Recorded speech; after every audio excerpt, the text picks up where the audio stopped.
Good afternoon, YWCA friends, family, and mission squad tuning in. This is a special mini series of the Butterfly Effect where we'll get to know our new YWCA board members together. This is Series 3, Episode 2 of the Butterfly Effect.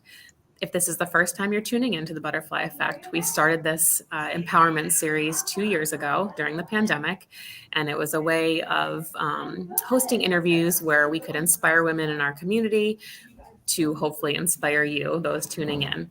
For this special mini series, my colleague Charlene and I will be interviewing new board members, and we'll continue this series in November with new hosts and guests with a focus on Homelessness Awareness Month and gratitude. Today, we have Stacey Flenory. So thank you for joining us, Stacey. Oh, thank you. Pleasure to be here. So I can't wait to start asking you these questions that we came up with and getting to know you a little bit more. We've sat in a couple board meetings together so far, and I just think you're so passionate, and I love hearing you. You have such great insight to the issues that matter most to the YW. So can you tell us a little bit about yourself, where you're from, and what you do currently? Sure. So again, my name is Stacey Flenory. I currently reside in the Capital Region, but originally from Dayton, Ohio. I moved here in 2008. My husband decided to take a job opportunity up here, which is how we relocated. He works in the gaming industry. So I'm married. I'm a mom of four. I have three girls, one boy. So I have a very Yeah. rambunctious household, very busy, but I wouldn't change anything about it. Yep. And I currently work as a family nurse practitioner. I Awesome. provide primary care services. That's amazing. 4 kids. Good for you. I love it. That must be an exciting house. What are the ages, Stacey? Never a dull moment. My oldest is 14, then it goes to 10, 6, and 4. Oh So, my gosh. God yeah, bless you. everybody's going in four different directions. So that brings us right into our next question. How do you balance your work life and home life? How do you make time for all of it? Sure. Um, right away, when I say I have four kids, people give me that look. Yep. But it's one of those things. I'm one of those people that thrives in the busyness. Hmm. But one of the biggest things is setting boundaries, having limits. Sometimes sticking to a schedule, not necessarily being so rigid, but making sure I'm carving out time to make sure I am having that family time, making sure I am making time to do bath time and read bedtime stories, but also carving out that time for myself, whether it be exercise or just doing something that's just self care related. Yeah. I keep to an avid calendar on my phone that kind of directs me as to what I need to do next. And really just kind of setting priorities and just becoming even more comfortable with saying, you know what, no, I'm not able to do it this time, but maybe next time. Yeah. It's so funny. Talia said the same thing yesterday about boundaries. And I Yeah. think as we get older, we get so much better at managing Yes. our own time because time becomes so precious, especially when you have a family, or Hmm. even just to take care of your own, Yeah. self-care, to be able to say no and know kind of where your limits are. It's so hard being a professional Hmm. and you feel like you're missing out. You don't want to, miss out on anything, but it's so important. And I think it's everything when you're trying to balance it all for sure. Absolutely. So great insight. Um, Tell me about a role model or a mentor that you've had or that you have currently in your life. And what were the qualities about that person that inspired you? Sure. I think about a mentor that I had previously. We still keep in touch, but we're in two different industries now. This is someone who I came in touch with. I did an internship when I was in college. I wanted to do healthcare administration. And this was a young lady who was just super dynamic. She was young, but very influential in the healthcare organization that I did kind of like a co-op experience with. Yeah. And she was just someone who just kind of took me under her wing. She has since has climbed so many stairs. She's at the top of her game. But what I admire most about her is just her confidence. She could walk into a room and people, she just commanded respect. Just even with a simple smile. But she had just so much respect from other people. Just her strategic planning and advice. She gave me so much career development tools to keep in mind, from things like, how long to stay in a particular position or how to pivot your way to go in a different direction. She gave a lot of just lifelong strategies that I use to this day still. Her overall professionalism. She's one of those people who can have really tough conversations without conflict arising. She's able to still create that understanding and kind of bridge that gap while still having a tough conversation. That's something we don't see a lot of these days. Yeah, definitely. And just her overall ability to put empathy to action. Um, Hmm. she's a woman of her word, so I really Yeah. respect her a lot, admire her a lot, and still seek to kind of follow in her Yeah. footsteps. I bet. Hold on to her. Yeah, oh yeah, He was, absolutely. We he share was the same name. We share the same name. nice. I think so many of the skills that you just listed off, I mean, God, they take some of us years to master. Hmm. Confidence and empathy, and how to, like you said, boundaries, saying no, and allowing healthy conflict, but knowing how to navigate in that space as a Right. woman, professional woman. So, yeah, and we'd love to talk to her too. um, if you were stranded on a desert island, I'm sure alone without the kids, it might be good for a few days, right? I know. Quiet. What three things would you want with you and why? It's an interesting question because you think about so many things, right? And sometimes we get so caught up in just constantly having to get notifications and responding to every stimuli that comes our way. I actually said one thing was a Bible. The reason why I said a Bible was I've always have wanted to read it, but Hmm. to just who has time to just sit down and read all the books of the Bible, Yeah. and really just to read it for understanding, read it for guidance, almost to use it as an instruction manual for tough Yeah. situations. I also would say a fishing net. If you teach someone to fish, they'll always be able to eat. Hmm. So just to have the ability to always be fed. Um, and a tent. I don't like bugs, so for cover and protection. Those are three pretty good ones. You got entertainment, survival, and food, right? I mean, Exactly. Right. Yeah. And I'm going to be there by myself, so why not? I'm going to have even more focus and attention, yeah, and so I come can out of it really better on the other side, right? exactly. That's awesome.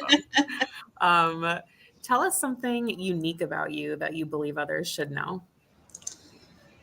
Let's see. I think something that's unique about me is that I consider myself to be a pretty good multitasker. Hmm. I don't get to, I've been told by other colleagues, and as a nurse practitioner, I've worked in a lot of different settings, whether it be critical care or emergency room settings. I've always been touted for just remaining calm in really difficult situations, stressful situations. I have the ability to just kind of have a stillness, I guess you Hmm. could say. Um, so the ability to remain calm, the ability to just be a multitasker. And I would say I'm a lifelong learner. I love to absorb new opportunities and embark in new knowledge. Yeah. You must be such a valuable team member at work. It sounds like you'd be like an asset to have around on a team to keep everybody kind of grounded and kind of staying Hmm. the course with everything. That's awesome. Thank you. Um, where do you draw your inspiration, especially, getting through kind of a tough day? I consider myself to be kind of like a troubleshooter. So I like challenges. Obviously, some challenges are better than others, but I think I'm always inspired to try to get to the root of the problem. So that's something that kind of keeps my day going. It's just kind of trying to figure things out.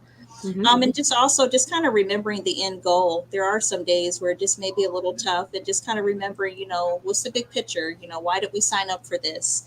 And sometimes it's helpful to just kind of break things down into small, obtainable, achievable goals. So it's easier to just kind of cross those tasks off to still make you feel like you've accomplished something. Yeah, great advice for sure. Um, can you tell us about a significant event in your life that kind of shaped who you are and how it impacts your passion for the YW's mission? Sure. Um, I would say when I gave birth to my third child, her name is Caitlin. She is my rambunctious 6-year old, Mhm. but I had her at 25 weeks. Wow. Yeah, so she was a micro preemie. She was 540 grams, really could just fit in the palm of your hand. Oh my God. I would say probably one of the scariest times in my life because of just not having the certainty of what, at times what tomorrow would look like for her, Yeah. especially being born so early.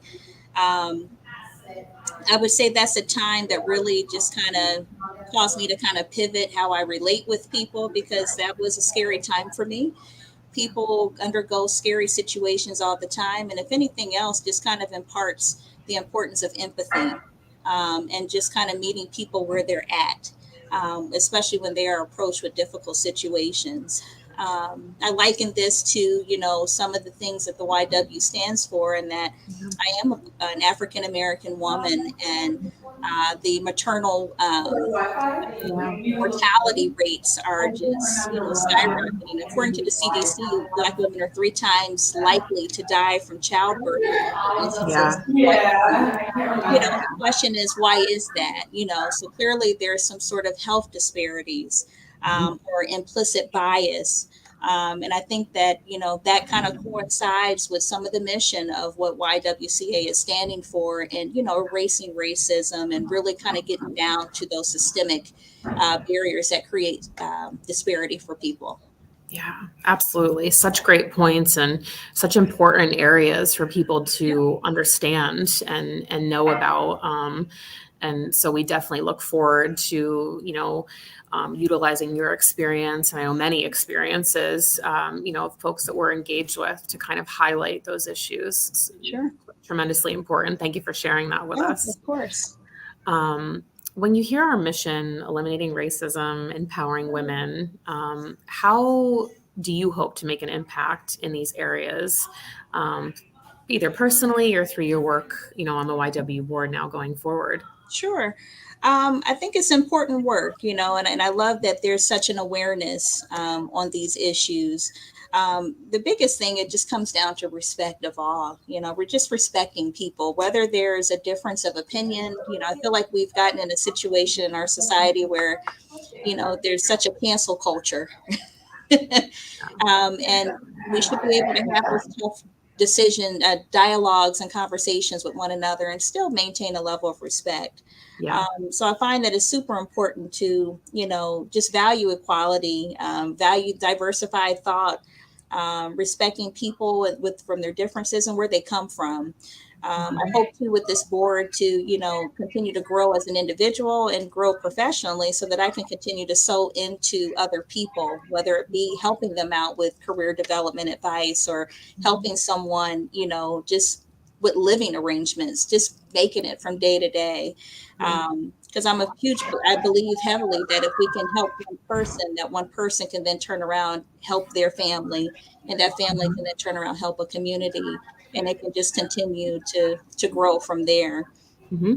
um, from my mentor that I mentioned earlier, putting empathy to action, just being a voice for people who may not have found their voice yet or may not have a voice yet, but being that voice for them until they're able to stand on their own 2 feet, and from there, they're then able to help other people. Hmm. I'm a firm believer that each one teach one. um, and again, representation matters, so if people see other people, especially on this board or other community engagements that look like them or maybe have some sort of storyline that they can relate to, then they may start to see life a little bit differently. They may start to see that those goals that they didn't think was attainable are actually attainable, or that they actually can do something different or change their narrative. Hmm. So those are some of the things I hope to impart upon the You board. bring a lot to the table. I'm so excited to continue to get to know you more as we Thank kind of you. navigate through this together. And I think kind of your ability to manage conflict in a healthy way at board meetings is going to be awesome. And just the passion that you bring to the table. We at the Y, there's so many strong women. And Yeah, so it's so important that everybody has a voice and that we all respect each other's voices and experiences. And so I feel really lucky that you've joined our board. So thank you awesome. for taking Thank the you. time today to speak with us and share a little bit more about yourself and your passions. Of Yeah. course. I'm looking forward to the work. Yeah, definitely. As always, we want to thank everybody for tuning in with us today. We hope that we've provided you with some positivity this afternoon. And if you want to learn more about what we do and upcoming events, you can see the ticker below Stacey and I that has our website and our phone number scrolling along. You can also follow us on Facebook and Instagram to learn more about how to get involved and what we do on an everyday basis at the Y. Um, we have a big mission and we're working every day to accomplish it. And so I thank you, Stacey. It's been a Thank you. pleasure. And thanks everyone for tuning in. Thank Bye. you.